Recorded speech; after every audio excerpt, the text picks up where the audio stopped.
نحمد ونصلي ونسلم على رسوله الكريم. أعوذ بالله من الشيطان الرجيم. أفحسبتم أنما خلقناكم عبثا وأنكم إلينا لا ترجعون.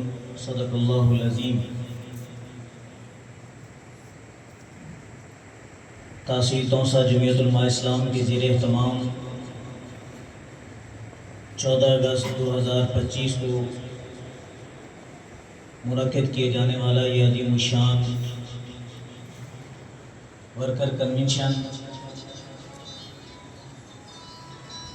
تحریک آزادی اور علماء کرام کے کردار کے حوالے سے انعقاد پذیر ہے. مفتی محمد سہیل صاحب دامت برکاتہم العالیہ اور ان کی ٹیم نے اس پروگرام کو جس قدر خوبصورت بنایا، میں اس پر ان کو داد تحسین دیتا ہوں. دعا کرتا ہوں کہ اللہ تبارک و تعالیٰ ان کی اس محنت کو اپنی بارگاہ میں شرف قبولیت نصیب فرمائے. آمین. کافی وقت بیت چکا ہے، میں انشاءاللہ العزیز زیادہ وقت آپ کا نہیں لوں گا. البتہ 20 سے 25 منٹ میں انشاءاللہ العزیز آپ کے لوں گا اور اپنی گفتگو اس کے اندر سمیٹنے کی کوشش کروں گا. ہم نے یہ ورکر کنونشن میں باہر کے عالم دین کسی معزز مہمان کو اس لیے نہیں بلایا کہ ہمارے ہاں عموماً جو اجتماع اور جلسے ہوتے ہیں وہ عوامی نوعیت کے ہوتے ہیں اور عوامی جذبات کے پیش نظر ہوتے ہیں. لوگ اپنے اکابرین کی زیارت کے لیے آتے ہیں اور سننے کے لیے آتے ہیں. آج ہم نے یہ ورکر کنونشن مقامی سطح پہ انعقاد کیا تاکہ ہمارے جماعتی دوست جماعتی تقاضے کو ملحوظ نظر رکھتے ہوئے تشریف لائیں. بڑی خوشی ہوئی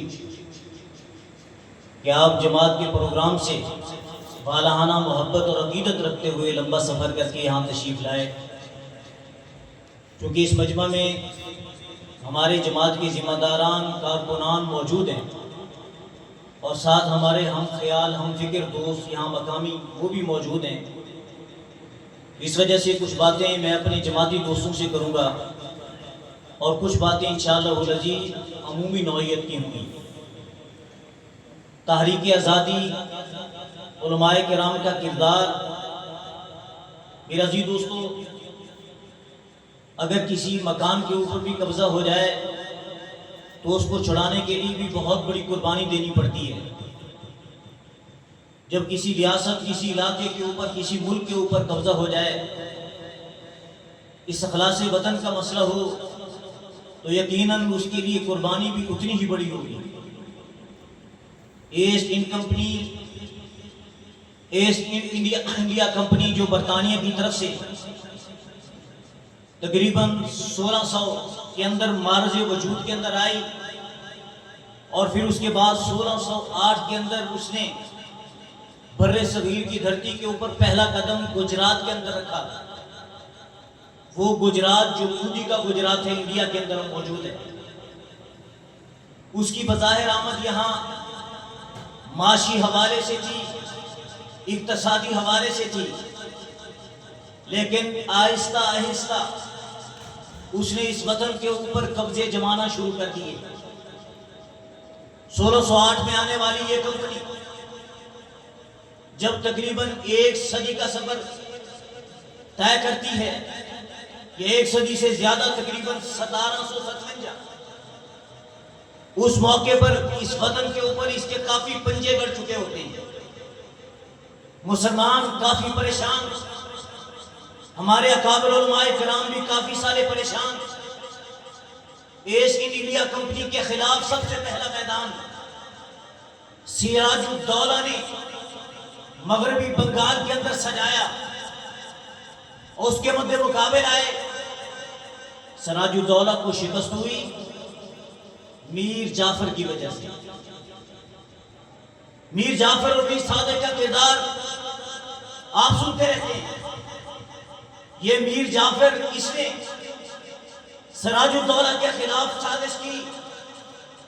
یہ اس کا میر کارواں تھا، سپہ سالار تھا. اس کے ساتھ دھوکہ کیا، سراج الدولہ شہید ہو گئے.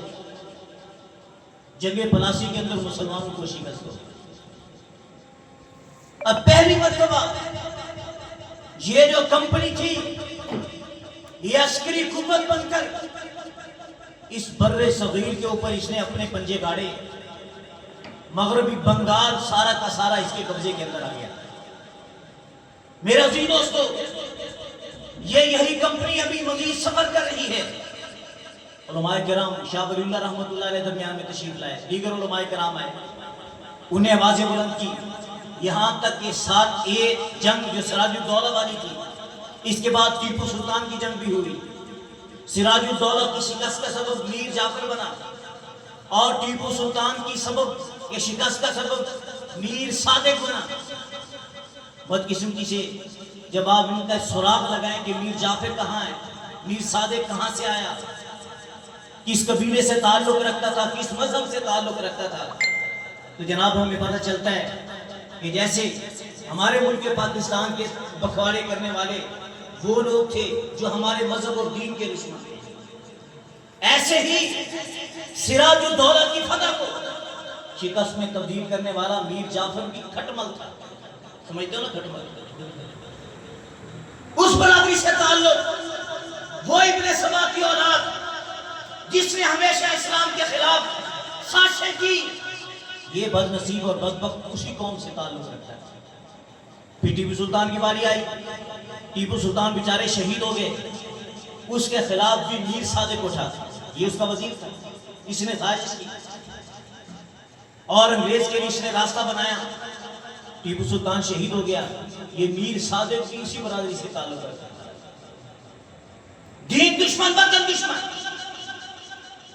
1857 آ گیا، 1857 کے اندر علماء کرام کا آزادی کے اندر کردار کیا ہے؟ 1857 کے اندر یہ کمپنی ایک ڈرانا خواب بن چکی ہے، ایک عسکری طاقت اور قوت بن چکی ہے۔ مغلیہ سلطنت بس برے نام، اس کی حیثیت ختم ہو چکی ہے۔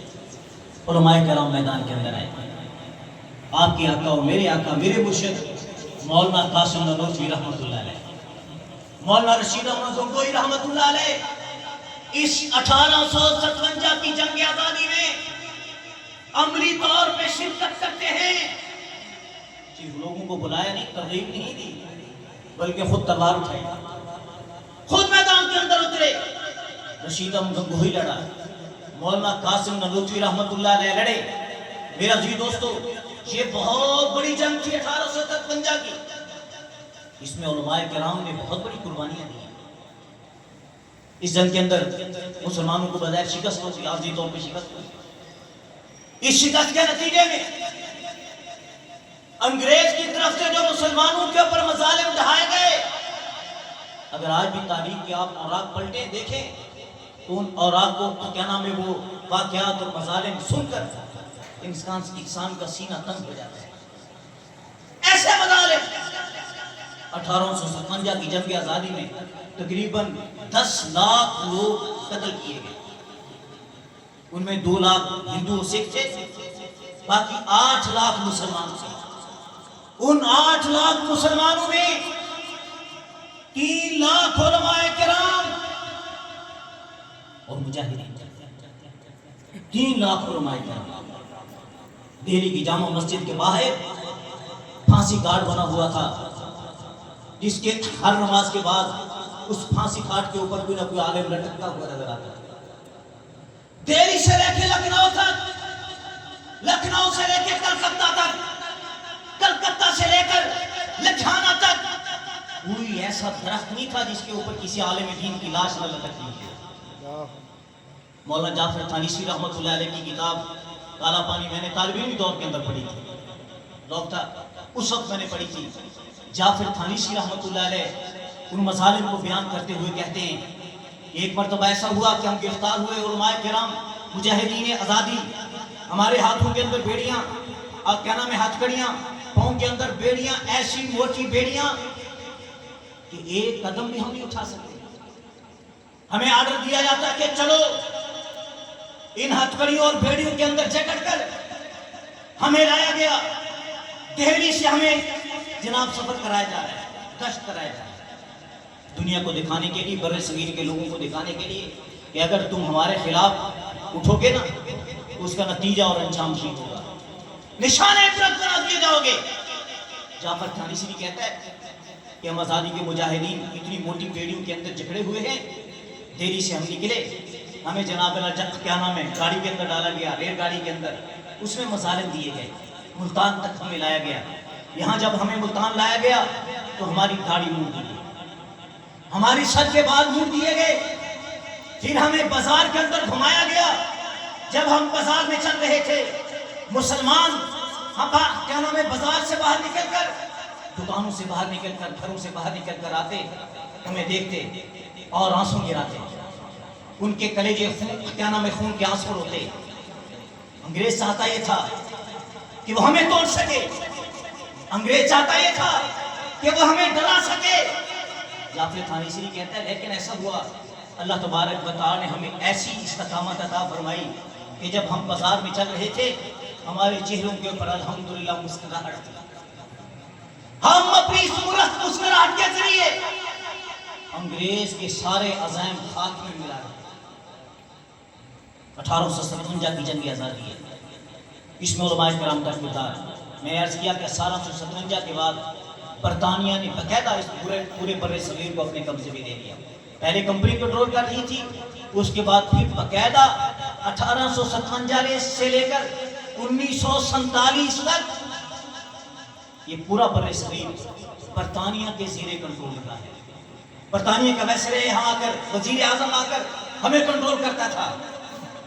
جب آزادی کی بات کی جاتی ہے تو یہ سب کچھ کو بھول دیا جاتا ہے، اس کا ذکر ہی نہیں کیا جاتا، ہمارے بچوں کو بتایا نہیں جاتا کہ بھی 1857 کی جنگ آزادی کی ہوئی۔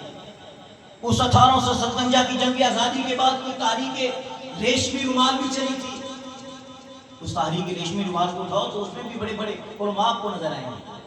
دارالعلوم دیوبند کا پہلا شاگرد مولانا محمود الحسن دیوبندی رحمۃ اللہ علیہ اس تحریک آزادی کا جناب روح رواں ہے، جس نے تحریک ریشمی رومال چلائی، وہ بھی انگریز کے خلاف اس وطن کی آزادی کے لیے۔ ان کا شاگرد عبید اللہ سندھی رحمۃ اللہ علیہ 25 سال تک جلا وطن رہا، افغانستان کا دورہ کیا، ترکی کا دورہ کیا، روس کا دورہ کیا، جرمنی کو ساتھ ملانے کی کوشش کی تاکہ ان سارے ممالک کا تعاون لے کر انگریز کے خلاف یہاں مار کا سر انجام دیا جائے، مسلح تحریک اٹھائی جائے اور انگریز کو بر صغیر سے اس کے پاؤں کھیڑے جائیں۔ یہ ساری تاریخ کون چلا رہا ہے؟ یہ علماء کرام بھی چلا رہے ہیں، جس کی وجہ سے مولانا محمود الحسن کو شیخ الہند کہا جاتا ہے۔ حضرت نے تقریباً 66 سال کی عمر میں مالٹا کی جیل دیکھی، مالٹا کی جیل میں حضرت گئے۔ یہ آزادی ویسے نہیں آگئی بس جناب اللہ کبوتر چھوڑے اور آزادی آ گئی، جھنڈا لہرایا اور آزادی آ گئی، جناب اللہ کیک کاٹا اور آزادی آ گئی۔ اس آزادی کے پیچھے لاشیں ہیں جو جناب درختوں پہ لٹکتے ہوئے نظر آتے ہیں آپ کو۔ یہ 66 سالہ بوڑھا بابا جب اس کی وفات ہوگی، مولانا محمود الحسن دیوبندی رحمۃ اللہ علیہ کی حضرت مدنی بھی ساتھ، حضرت مدنی رحمۃ اللہ علیہ نقش حیات کے اندر حضرت کے اوپر کیے جانے والے مظالم کا تذکرہ کیا ہے حضرت مدنی رحمۃ اللہ علیہ نے کہ بھی مولانا محمود الحسن دیوبندی پر کیا مظالم ہوئے۔ حضرت نے اپنی زبان کے ساتھ کبھی بھی ان مظالم کا ذکر نہیں کیا، برداشت کیا، 4 سال تک جیل میں رہے۔ جب حضرت کو غسل دیا جانے لگا تو حضرت کی کمر مبارک کے اوپر کالے کالے نشان تھے، کالے کالے نشان۔ مدنی رحمۃ اللہ علیہ سے دیگر لوگوں سے پوچھا گیا حضرت یہ کیا؟ تو بتایا گیا کہ حضرت مولانا محمود الحسن کو جب تفتیش کے لیے لوگ لے جایا کرتے تھے، انگریزی فوجی لے جایا کرتے تھے، حضرت تندرست حالت میں جاتے، جب واپس آیا کرتے تھے تو حضرت کی کمر مبارک منہ سے تر بتر ہوا کرتی، بڑھے پے کی حالت میں حضرت نے اپنی کمر کے اوپر دھرے کھائے، کوڑے کھائے، اور ان کوڑوں کی وجہ سے یہ کالے کوڑے اور جناب لٹکتی ہوئی لاشیں، ان کے صدقے اللہ تبارک و تعالی نے مجھے اور آپ کے بچوں کو آزادی دی ہے۔ آزادی کے کرداروں میں علماء کرام کو غائب کر دیا گیا۔ بعد کے اندر کسی کو خواب آیا تو اس کا تذکرہ آ گیا کہ بھی خواب دیکھا پاکستان بن گیا، اور خوابوں سے پاکستان نہیں بنتا۔ خوابوں کے ذریعے کوئی وطن آزاد نہیں ہوا کرتے، یہ افغانستان تبھی تازہ آزاد ہوا ہے نا، امریکہ سے آزاد ہوا، 20 لاکھ لوگ شہید ہوئے، تب وطن کو آزادی ملی ہے۔ اس بر صغیر کی آزادی میں بھی لاکھوں قربانیاں ہیں۔ صرف میں عرض کر رہا ہوں، محتاط اندازے کے مطابق کتابوں میں لکھا ہوا ہے کہ 1857 کی جنگ آزادی میں تقریباً 10 لاکھ لوگ شہید ہوئے۔ اور یہ تحریک ریشمی رومال، تحریک ترک موالا، تحریک خلافت، یہ ساری تحریکیں انگریز کے خلاف اٹھائی گئی ہیں، یہ سب اٹھانے والے علماء کرام تھے۔ ان میں ایک نام عطا اللہ شاہ بخاری کا بھی تھا، سبحان اللہ۔ عطا اللہ شاہ بخاری تحریک آزادی کو اٹھانے والا انگریز کی عدالت میں موجود ہے، اور انگریزی جج عطا اللہ شاہ بخاری کی طرف مخاطب ہے۔ حضرت کے ہاتھوں میں ہتھکڑیاں، پھاؤں میں بیڑیاں لگی ہوئی ہیں، ادھر سپاہی کھڑے ہوئے ہیں، ادھر جج بیٹھا ہوا ہے۔ حضرت عطا اللہ شاہ بخاری رحمۃ اللہ علیہ کی طرف دیکھ کر کہتا ہے، عطا اللہ شاہ بخاری، تم عوام کو جرم کے اوپر اکساتے ہو، بغاوت کے اوپر اکساتے ہو، اس جرم کا تم نے ارتکاب کیا ہے، مانتے ہو؟ عطا اللہ شاہ بخاری رحمۃ اللہ علیہ کہنے لگے، جرم کا ارتکاب، جرم، اگر غلام قوم کو آزادی دلانا جرم ہے، اگر کمزور آدمی کو طاقتور کرنا جرم ہے، اگر مظلوم آدمی کی آواز بننا جرم ہے، تو عطا اللہ شاہ بخاری یہ جرم صبح بھی کرتا ہے اور شام کو بھی کرتا ہے۔ یہ صبح بھی کرتا ہے، شام کو بھی کرتا ہے، اور آئندہ بھی کرے گا۔ انگریز جج اس کی فرعونیت، اس کی آنکھیں نکل آئیں۔ عطا اللہ شاہ بخاری سے کہنے لگا کہ تم کہتے ہو کہ انگریز ظالم ہے اور غاصب ہے۔ عطا اللہ شاہ بخاری رحمۃ اللہ علیہ فرمانے لگے، ہاں، کیونکہ وہ ظالم ہے اس لیے میں ظالم کو ظالم کہتا ہوں، اور وہ غاصب ہے کہ اس نے میری ماں دھرتی پہ قبضہ کیا ہوا ہے، اس وجہ سے میں اس کو غاصب کہتا ہوں۔ جج کہنے لگا عطا اللہ شاہ بخاری کو، کہنے لگا اپنی زبان کو کنٹرول میں رکھو۔ شاہ بخاری رحمۃ اللہ علیہ کہنے لگے، یہ زبان رب ذوالجلال نے مجھے سچ بولنے کے لیے دی ہے، یہ ٹی سی کے لیے نہیں دی۔ میں تیری ٹی سی نہیں کروں گا، تیرے بابے کی بھی میں نے کبھی ٹی سی نہیں کی، میں کلمہ حق اس زبان کے ساتھ ادا کروں گا۔ جج کہنے لگا، عطا اللہ شاہ بخاری کو قید کی سزا دی جاتی ہے۔ عطا اللہ شاہ بخاری رحمۃ اللہ علیہ نے بکھر کر کہا اور جرأت کے ساتھ کہا کہ اے جج صاحب، اے انگریز کے جج، تو میرے جسم کو قید کر سکتا ہے، میرے ہاتھوں کے اوپر ہتھکڑیاں لگا سکتا ہے، میرے پاؤں کے اندر زنجیریں، میرے کیا نام ہے، پاؤں میں زنجیریں ڈال سکتا ہے، پر تو میرے الفاظ کو قید نہیں کر سکتا، میری آواز کو قید نہیں کر سکتا۔ میں اپنے الفاظ کے ذریعے تیرے تخت اور تاج کو ہلا کر رکھ دوں گا انشاءاللہ۔ ایسے ہی کیا۔ عطا اللہ شاہ بخاری نے اپنی خطابت کے ذریعے، جرأت اور ہمت کے ذریعے الحمدللہ پوری امت مسلمہ کے اندر آزادی کی روح پیدا کی۔ میرے عزیز دوستو، علماء کرام کی اس محنت کے نتیجے میں پھر وہ وقت آیا سن 1947 جب پورے بر صغیر کو آزادی ملی، پھر بٹوارا ہوا، پھر یہ اختلاف ہو گیا، کوئی کہتا تھا ہم اکٹھے رہنا چاہتے ہیں، کوئی کہتے تھے کہ ہم الگ ہونا چاہتے ہیں۔ تو یہ بٹوارے میں کچھ کردار ہیں جو آپ کو پڑھائے سکھائے جاتے ہیں۔ آزادی کے اندر یہ کردار آپ کو کبھی ایک دن جیل میں نظر نہیں آئیں گے۔ قربانی ہمارے علماء قابل ہیں، جمعیت علماء اسلام پوری قربانیوں کا تسلسل ہے۔ الحمدللہ آج بھی ہم اسلام کی آزادی، اسلام کی سلطنت، اسلام کی جناب حکومت کے لیے جنگ لڑ رہے ہیں، اسلامی نظام کے لیے ہم جدوجہد کر رہے ہیں، اسلام کے کسی ایک شعبے کے لیے نہیں بلکہ اسلامی نظام کی محنت اور جدوجہد کر رہے ہیں۔ اس لیے ہم دعوت دینے کے لیے آئے ہیں، جو ہمارے ہم فکر ہم خیال دوست موجود ہیں کہ آئیے اس پرچم نبوی کو کیا نام ہے تھامیے۔ زندگی کے کتنے دن باقی ہیں کوئی نہیں معلوم، کب پتہ نہیں یہاں سے چلے جائیں گے۔ ہم اللہ تبارک و تعالیٰ کے دین کی سر بلندی کے لیے پیدا کیے گئے ہیں، اس پرچم نبوی کو تھام کر اس فریضے کو سر انجام دیں گے۔ اس لیے کہ کھانے نہیں آئے، پینے نہیں آئے، صرف وقت پاس کرنے کے لیے نہیں آئے، نیک مقصد، عظیم مقصد کے لیے اللہ تبارک و تعالیٰ نے ہمیں پیدا کیا ہے۔ تو عظیم مقصد جمعیت علماء اسلام کے پاس موجود ہے۔ جمعیت علماء اسلام لاکھوں علماء کرام کا ایک جناب گروہ اور جماعت ہے۔ حضرت مولانا فضل الرحمان صاحب کے ہاتھ پر لاکھوں علماء کرام نے بیعت کی ہوئی ہے۔ صاحب بات میں دوستوں سے کہا کرتا ہوں کہ بھی ہماری ڈیوٹی ہے کہ ہم نے اسلام کی محنت اور جدوجہد کرنی ہے، یہ ہماری ذمہ داری ہے۔ اب اگر ہم اکیلے سر انجام دینا چاہیں دے سکتے ہیں، ہرگز نہیں دے سکتے۔ آج ایک بستی کا دوست میرے پاس آیا ہوا تھا، کہنے لگا کہ میرے بستی کے اندر 3 جوئے لگے ہوئے ہیں، میں جا کر روکنے کے لیے جاتا ہوں تو لوگ مجھے دھکے دیتے ہیں، میرا مذاق اڑاتے ہیں۔ میں نے اس کو بولا کہ بھی ایسا نہیں رکتا، ایسے نہیں رکیں گے، تو اکیلا کیا کر سکتے ہیں؟ تو جماعت بنا، تو اپنی طاقت بنا، طاقت بنائے گا تو جناب برائی رکے گی، بصورت دیگر تو تھکے کھائے گا۔ جب ہماری ذمہ داری ہے کہ ہم نے دین کی خدمت کرنی ہے تو پھر اکیلے نہیں کر سکتے، ہمیں کسی جماعت کا سہارا لینا ہے۔ تو جماعت صحابہ کرام والی جماعت تو ہمیں ویسے نہیں آئے، وہ دور مقدس دور گزر چکا۔ اب جناب ہم نے اس موجودہ دور کے اندر دیکھنا کہ اہل حق کی کون سی جماعت ہے، تاکہ تھوڑا بہت جو ہمارا طاقت ہے، ہمارا وزن ہے، اس میں ڈال کر ہم اپنی ذمہ داری ادا کر سکیں۔ تو الحمدللہ جمعیت علماء اسلام سے بڑھ کر آپ کو کون سی جماعت کی ہے؟ اس وجہ سے الحمدللہ جمعیت علماء اسلام اب اس قدر طاقتور ہو چکی ہے کہ الحمدللہ اس کی ایک آواز پہ فیصلے ہوتے ہیں۔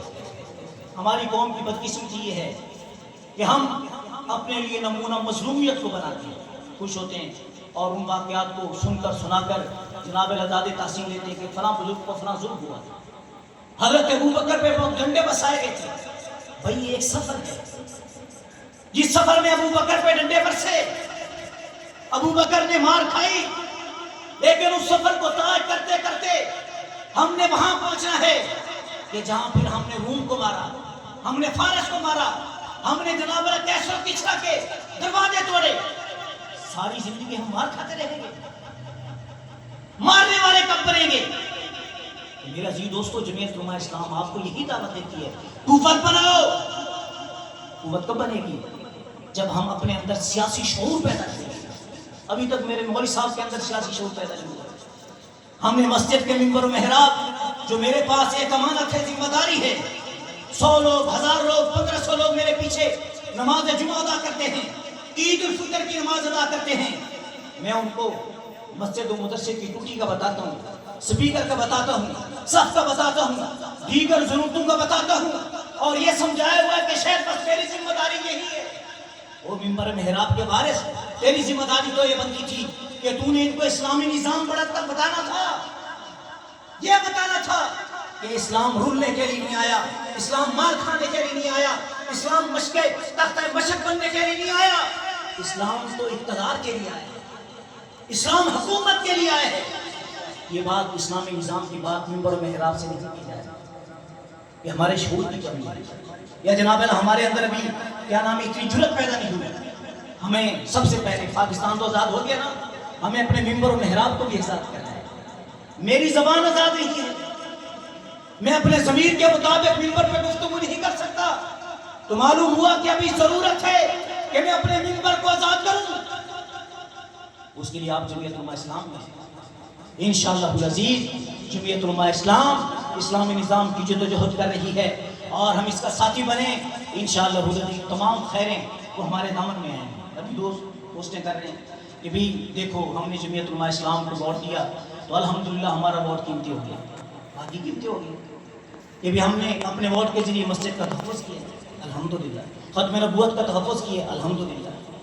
میرا عزیز دوستو، یہ بھی لوگوں کو سمجھاؤ، جیسے جناب یہ بات ہم سمجھ رہے ہیں کہ ہم نے اپنے ووٹ کے ذریعے مسجد کا تحفظ کیا، میرا دوسرا بھائی کھڑا ہے، اس نے اپنے ووٹ کے ذریعے اس طاقت کو جناب قوت بخشی ہے، جو قوت اور طاقت مسجد گرانے جاتی ہے۔ اگر میرے جمعیت علماء اسلام کے ذریعے جناب مسجد کا تحفظ ہوا، مجھے ثواب ملے گا، اور اگر ایسی قوت کو میں نے ووٹ دیا جو مسجد گرا رہی ہے، اس کو بھی ثواب ملے گا۔ اس نے مسجد گرانے کا جناب گناہ سمجھا، اپنے پلے لیا ہے، اور یقیناً ہر ایک کو پتہ ہے کہ جب ہم ان لبرل لوگوں کو، سیکولر لوگوں کو منتخب کریں گے، ان سے کچھ بھی بعید نہیں ہے، یہ لال مسجد کا واقعہ بھی کر سکتے ہیں، دیگر مساجد کو بھی شہید کر سکتے ہیں۔ تو اس وجہ سے ہمیں چاہیے کہ ہم مساجد کے محافظ بنیں، علماء کرام کے ہاتھوں میں ہاتھ دیں گے انشاءاللہ دیں گے انشاءاللہ جماعت جمعیت علماء اسلام ہم ورکر کمیشنوں کے ذریعے اس کی سب بندی کرنا چاہتے ہیں، ہم جناب اپنے کارکنوں کو چلانا چاہتے ہیں انشاءاللہ۔ اس کے لیے ہم بستی بستی جائیں گے، کریا کریا جائیں گے، ایک ایک دروازے کو کھٹکھٹائیں گے، ہر ایک مسلمان کو اس کی ذمہ داری کا احساس دلائیں گے۔ انشاءاللہ اسلامی نظام کے لیے ہم مجمع، طاقت، قوت، قافلہ بڑھائیں گے انشاءاللہ العزیز، اور ایک عظیم الشان قافلے کے ساتھ انشاءاللہ ملک پاکستان کو قرآن کا نظام دیں گے انشاءاللہ۔